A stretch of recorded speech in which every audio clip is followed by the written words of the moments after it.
Next seat Sumera. Nagaur के बाद हम जयपुर ग्रामीण की बात करेंगे। नागौर में आरएलटीपी आगे चल रही है लेकिन अंतर कम है। जयपुर ग्रामीण में बीजेपी आगे है, पीछे है कांग्रेस पार्टी, लेकिन देखिए अंतर कितना कम है बीजेपी और कांग्रेस के बीच। जयपुर ग्रामीण में 1.44% का अंतर है, तो ये सीट भी फंस सकती है। मुश्किल सीट फिलहाल दिखाई दे रही है जयपुर ग्रामीण।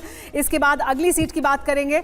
जी हाँ, अगली सीट चुरू की अगर बात की जाए, चुरू में बीजेपी आगे है और कांग्रेस 3.80%। चुरू की अगर बात की जाए 3.80%। ये यहां पर चुरू के। नागौर के लिए मैं शिव आपके पास आने वाला हूं। नेक्स्ट दिखाइए जरा सुमेरा। जी हाँ, इसके बाद असम की बात करेंगे। असम की कौन सी सीट हम दिखाने वाले हैं आपको? जोरहाट की सीट हम दिखा रहे हैं। असम में जोरहाट की सीट पर गौरव गोगोई की जो सीट है, यहां पर कांग्रेस पार्टी पीछे, बीजेपी आगे, लेकिन अंतर 4.17% का है, यानी 5% से कम का अंतर है।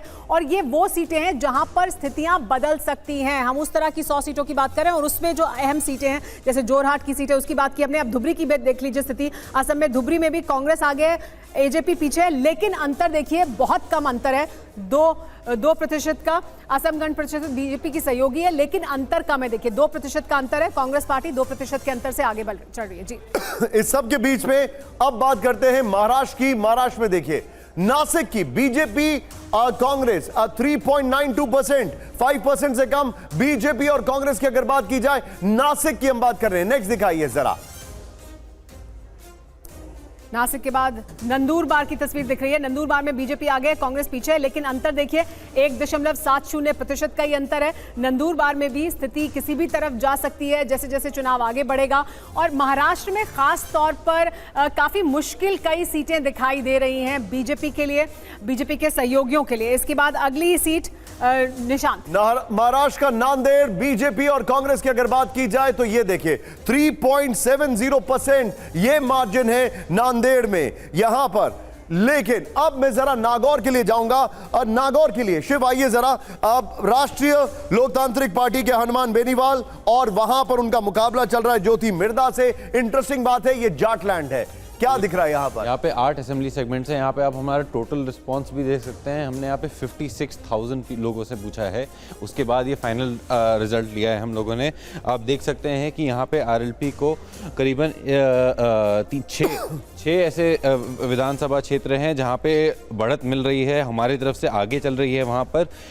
और आप देख सकते हैं कुछ ही हैं जहाँ पे मार्जिन पे आ रही है, बट यहाँ पे जहाँ बीजेपी जीत रही है वहाँ पे बहुत लाइट कलर आप देख सकते, इतना भी नहीं बट लाइट कलर आप देख सकते हैं। 46, 40, 48, 39, तो मतलब 7 से 8% में बाकी दोनों कॉन्स्टिट्यूंसी। यहाँ पर 21 लाख वोटर है बताया जाता है, उसमें से 6 लाख सिर्फ जाट वोटर्स है। जी जी, अब देखने को मिल ही रहा है आपको कि 6 में आगे चल रही है आरएलपी।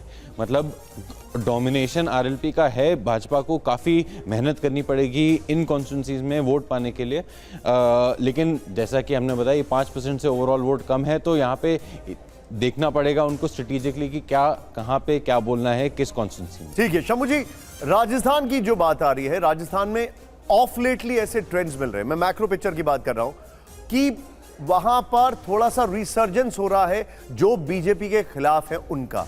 देखिए, राजस्थान में सरकार भले बीजेपी की बन गई हो, लेकिन अभी तक चूंकि वहाँ पर अशोक गहलोत की सरकार रही, अशोक गहलोत के कुछ काम ऐसे थे जो इनका जनता के बीच बड़ा असर था, तो वो एकदम से हम अशोक गहलोत को खारिज नहीं कर सकते हैं। भले वहाँ अशोक और सचिन की आपस में बनती न रही हो, तो राजस्थान में कांग्रेस को खारिज करना बहुत मुश्किल है। दूसरे कोई रीजनल पार्टी वहाँ बहुत असर नहीं रखती, तो लड़ाई आमने सामने की है, तो कांग्रेस है या बीजेपी है, दो के अलावा कोई नहीं है। इसलिए कांग्रेस में खारिज कर देना कि नहीं नहीं वहाँ तो बिल्कुल बीजेपी आ रही 100%, ऐसा नहीं कहा जा सकता। और ये जो 5% से कम का अंतर है, बहुत कम अंतर है और कई सीटों पर है, ये बदल सकता है स्थिति को। अवधेश जी, लेकिन देखिए पिछली बार 2019 में सभी सीटें बीजेपी को मिली थी, यानी विधानसभा में और लोकसभा में लोग अलग तरह से वोट करते हैं। लेकिन यहाँ पर हमारे ओपिनियन पोल में भी हमने दिखाया 6 सीटें ऐसी हैं जो बीजेपी के खाते में नहीं आ रही हैं। इनमें से निर्दलीय हैं, जो बेनीवाल की सीट है वो है, और कांग्रेस पार्टी को भी 2 से 3 सीट मिल रही है। दरअसल क्या हो रहा है राजस्थान में, क्यों ये अंतर हमें 2019 की तुलना में अभी दिखाई दे रहा है? देखिए 2014-2019 में भाजपा सभी सीटें जीत चुकी थी। इस बार जो बीजेपी का जो समस्या मुझे दिखी है पूरे देश भर में कि बीजेपी के विरुद्ध मुझे जनता नहीं दिख रही है, लेकिन टिकट के बंटवारे के कारण जो पार्टी के अंदर असंतोष है, जो महत्वाकांक्षी कार्यकर्ता होते हैं 5%, जैसे लोगों को राज्यसभा भेजा गया है, जैसे बाहर से भारी संख्या में लोगों को लाया गया है, उसके खिलाफ एक रिजेंटमेंट है बीजेपी के अंदर, जिसको संभालना। दूसरा फैक्टर राजस्थान में वो राजपूत वाला फैक्टर वहां भी खड़ा हो गया है, उसके कारण ओपिनियन पोल में दिक्कत आ रही है, क्योंकि राजपूतों की रैली वहां भी हो रही है और रैली होने के कारण वो एंटी बीजेपी रैली कर रहे हैं कि जो बीजेपी को हराए उसको जिताओ। लेकिन कुल मिलाकर के देखिए अभी भी गुजरात जो राजस्थान का वातावरण है वो हिंदुत्वमय वातावरण हमने देखा है, जो विरोध में भी है उनको भी लगता है कि अंत में हम क्या करें। तो 4-5 सीटें अब सर हम आ रहे हैं पंजाब पर, और पंजाब के लिए मैं चाहूंगा भटिंडा और पटियाला के लिए मेरे सहयोगी शिव जरा तैयार रहे। पटियाला बड़ी इंटरेस्टिंग फाइट है, वहां पर किसानों में असंतोष है कि नहीं है, उस असंतोष का क्या असर पड़ रहा है पटियाला पंजाब।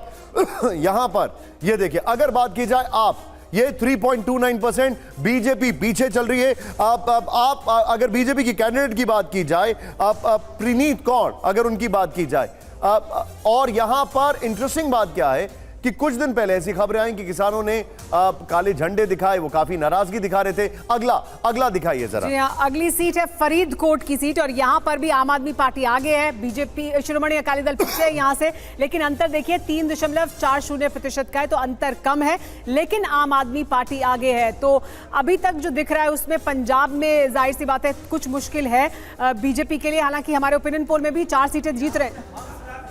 सर मैं आ रहा हूं, आपके पास आ रहा हूं। हाँ बिल्कुल ठीक कह रहे हैं आप। नेक्स्ट दिखाई फरीदकोट के बाद अब है भटिंडा। भटिंडा की अगर बात की जाए तो ये देखिए, आम आदमी पार्टी पीछे है, श्रोमणी अकाली दल आगे है और 2.07%, 5% से भी कम है ये। नेक्स्ट जी हाँ, कर्नाटक की बात कर लेते हैं। जी हाँ, कर्नाटक की बात करते हैं। बेंगलुरु ग्रामीण की क्या स्थिति है वो बता देते हैं। तो देखिए बेंगलुरु ग्रामीण में कांग्रेस पार्टी आगे है, बीजेपी पीछे है और अंतर 2.56% का है। बेंगलुरु की जो शहरी सीट है वहां पर बीजेपी कंफर्टेबल है, लेकिन यहाँ बेंगलुरु ग्रामीण में पीछे दिखाई दे रही है कांग्रेस पार्टी से, लेकिन अंतर कम है 2.56% का। अब बात उड़ीसा की करते हैं। उड़ीसा की भी हम कुछ सीटें आपको दिखाने जा रहे हैं, वहां पर किस तरह का अंतर दिखाई दे रहा है, क्योंकि उड़ीसा में कहा जा रहा है कि फायदा होगा बीजेपी को, बीजेडी को नुकसान। लेकिन देखिए कांग्रेस पार्टी जहां एक सीट जहां से कांग्रेस पार्टी को बढ़त है वो कोरापुट की सीट है, लेकिन वो बढ़त भी 3.80% की ही है, यानी 5% से कम की है। बीजेडी पीछे है। ठीक है।